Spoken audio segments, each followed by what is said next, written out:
সময়টা ছিল গভীর রাত। একজন ছেলে ঘুমিয়েছিল একা, একদম সম্পূর্ণ এক ঘরেই। হঠাৎ গভীর রাতে একটা ভূত এসে বলে, আজকে আমি তোর সময় ঘনিয়ে এসেছি, আমি আজকে তোকে কাল্লা মুটকিয়ে দেব। এই কথা শোনার পর ছেলেটি চিৎকার করতে থাকে, কিন্তু আশেপাশে সেই চিৎকার শোনার মতো কেউ ছিল না, নিস্তব্ধ ঘর।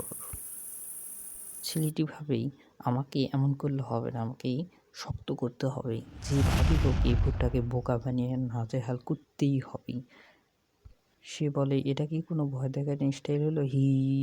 এসো আমি তোমাকে সঠিকভাবে ভয় দেখানো শিখিয়ে দেই। তারপর সে সাহসে সাহসে ভূতকে নিয়ে গল্প শুরু করে দিল। তারপর ভূতকে সে বোকা বানিয়ে চলে গেল।